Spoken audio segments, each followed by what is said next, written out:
I'm Becky Davis, the Director in the Office of Special Education Services at the South Carolina Department of Education. And I am grateful to TASC for this opportunity to talk with you about the work that our office and the agency is doing in the area of post-secondary outcomes. The vision of the South Carolina Department of Education is that all students will graduate prepared for success in college, careers, and citizenship.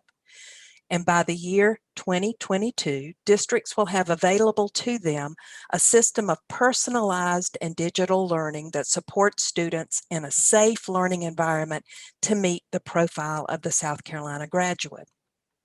In the Office of Special Education Services, our task is to ensure that all students with disabilities in the state have available to them a free appropriate public education, a FAPE, to protect the rights of these children and their families and provide leadership to school districts and other state-operated programs as they provide appropriate special education services.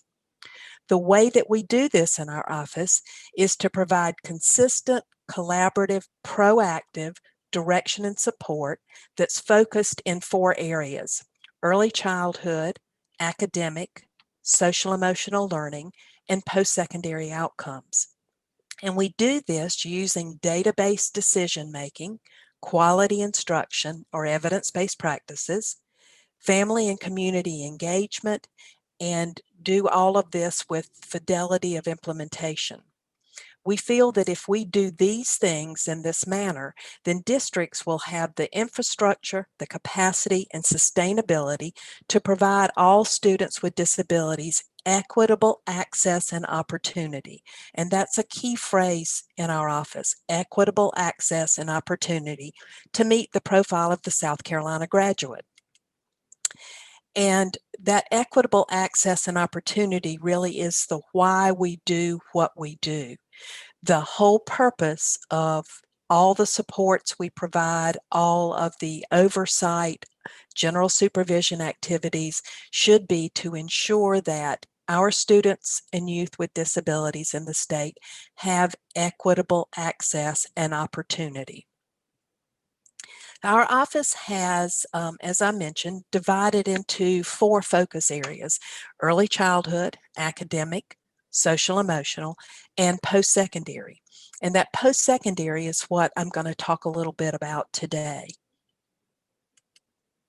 The mission of the post-secondary outcomes team is to provide that consistent, collaborative, proactive direction and support focused in the area of post-secondary transition.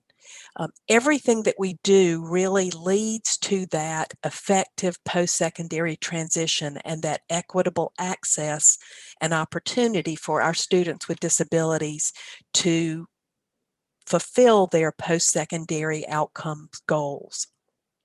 And again, we do this using evidence-based practices, data-based decision-making, engaging family and community and students, and using fidelity of implementation to support all students. The purpose of the post-secondary outcomes team is to provide tiered support to districts and state-operated programs in the area of post-secondary outcomes. We do this in order to provide that equitable access and opportunities and to meet all federal requirements. The team works in conjunction with TASC and the State Interagency Transition Team in order to support and assist districts and state-operated programs.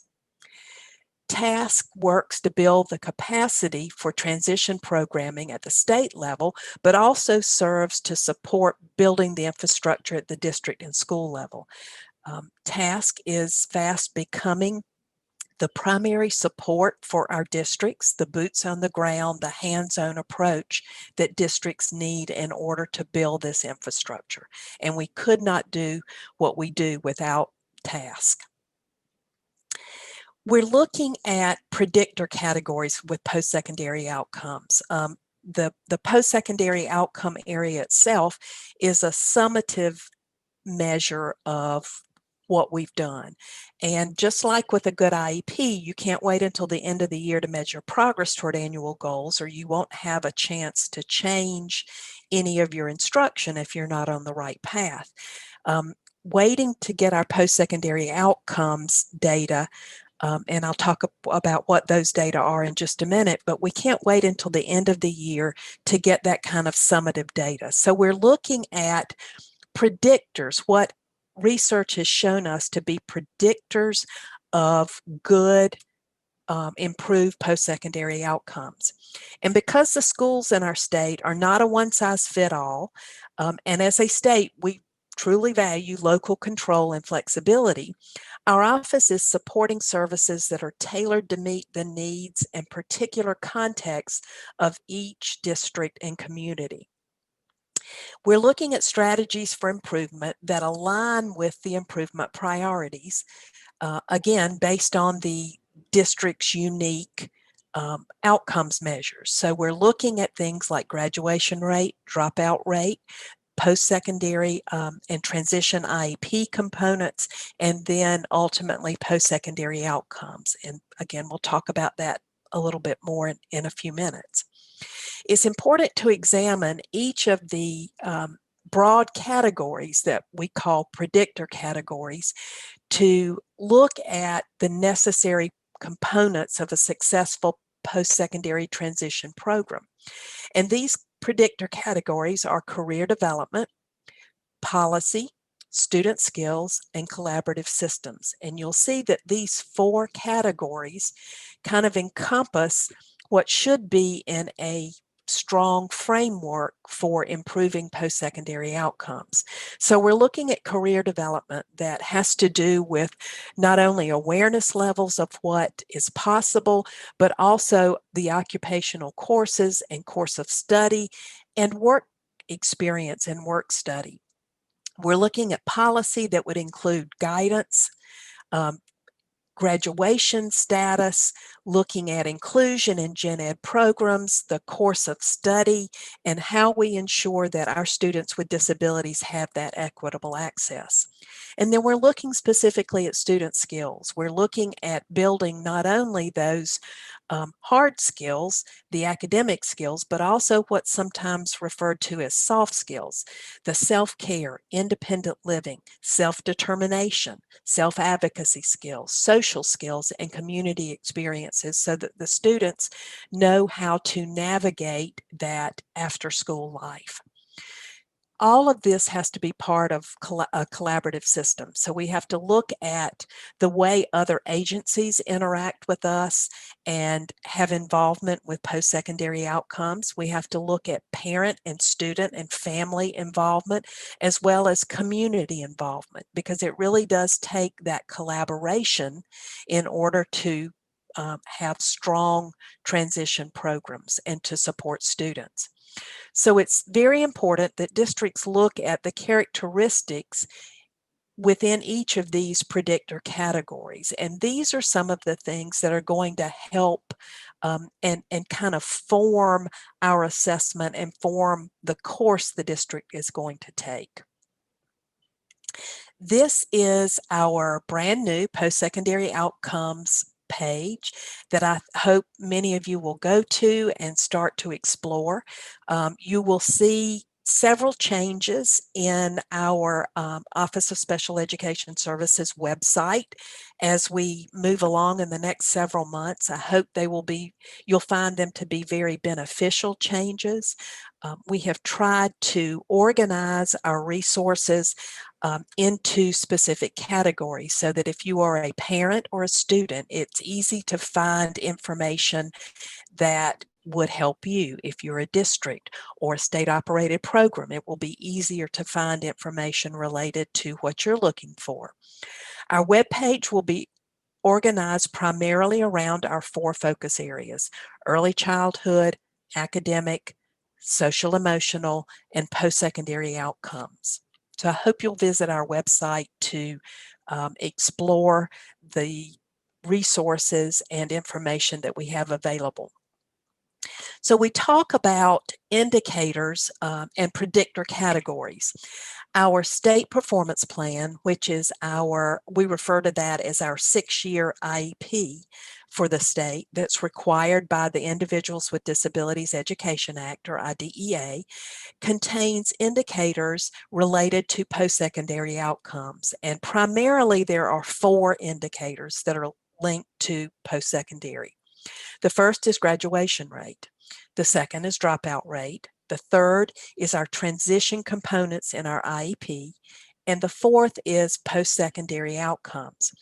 There are other indicators in the state performance plan that are indirectly related to post-secondary outcomes, and these include indicator 3, which is our statewide assessment, and for post-secondary outcomes, it's our end-of-course assessments in English 1 and Algebra 1, and then our school-age least restrictive environment.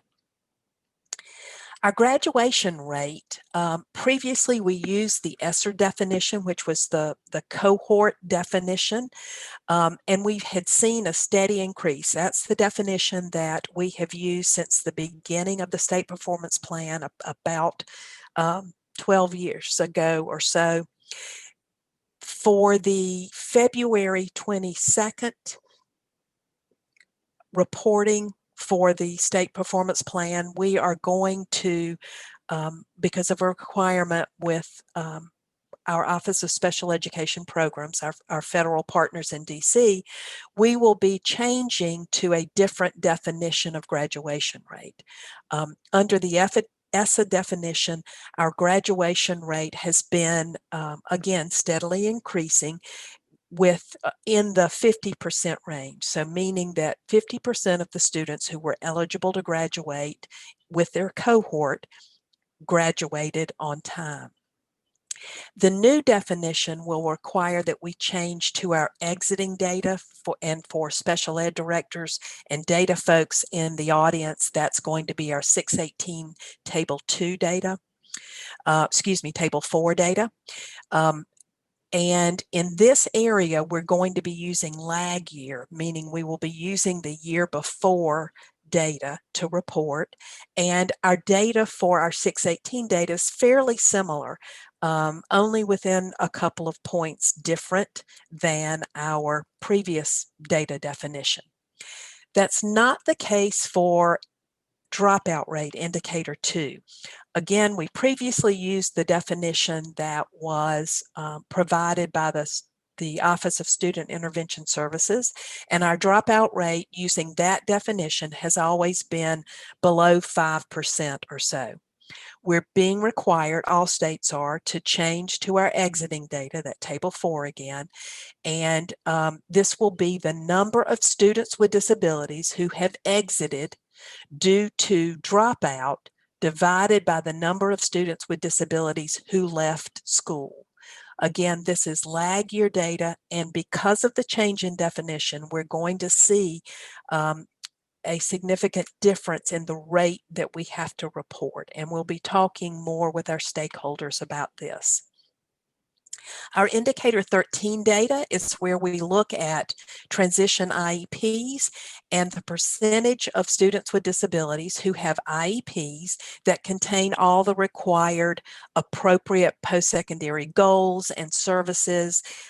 There's evidence that students were invited to participate in the meeting as required, and that if there is any agency that may be paying for any type of transition services, that with the consent of the student who is of age or the parent, was invited to participate in the meeting. So looking at measurable post-secondary goals that are designed to provide meaningful benefit, that are updated annually based on appropriate assessments, that have appropriate services designed to support the achievement of those goals, and then the inclusion of appropriate stakeholders in that. Indicator 14, which is again our kind of critical indicator, looks at the percentage of students with disabilities who left school with an IEP and 1 year following their exit from school were enrolled in a higher ed program, were enrolled in higher ed or competitively employed, or were enrolled in higher ed, some other type of post-secondary education or training program, competitively employed, or had some other type of employment. With the new state performance package, OSEP did retain the two choices in the definition for competitive employment, and we're also going to be required to look at things like the response rate. This information is collected either directly by the district or by an outside company that has been hired, and it's collected through survey. Those of you who are involved with survey data know that your response rate is critical in order to be able to use the data in any meaningful manner. And so we're putting a great deal of effort into not only increasing the response rate, but ensuring that it is representative across our different race, ethnicity, disability, and gender categories. So we will be setting new targets for all of our indicators for the years 2020 through 2026. We will be contacting many of you to get your input because stakeholder involvement in this process is critical. Our targets will be rigorous and aligned with our agency and office goals and our focus areas. And the whole purpose of this will be to ensure that our students with disabilities have that equitable access and opportunity. Our post-secondary outcome team is going to be supporting districts by helping to build their capacity and infrastructure, again, so that all students will have the opportunity to achieve their post-secondary outcomes, their goals, post-secondary education, vocational training, or competitive integrated employment. And we are available to support you through our post-secondary team activities. These are the team members specific to our post-secondary outcomes. Nicole Adams is our team lead and also our assistant director in our office. Carolyn Bostic represents data with this group. Lynette Cox, Rob Goodlett, Ann Moore, Chris Napper, who is a new member of our team, Albert Roman, Marietta Taylor, and Kim Watkins round out the team. And for those of you who already know our team members, you see that it's representative across great solid knowledge across disability categories, as well as fiscal input and data input, and then our dispute resolution folks. I want to close by thanking you for the opportunity to talk about the work and the focus that we are making in the area of post-secondary transition, to encourage you to visit our website, and to thank TASC once again for this opportunity and for their hard work on behalf of students with disabilities and their families in the state. None of this would be possible without the work of TASC, and I can very confidently and enthusiastically say that we are modeling all of our other technical assistance in our other focus areas off of the work that TASC has done and is doing. I very much appreciate the opportunity and hope that you are enjoying and getting a lot out of this conference. Thank you.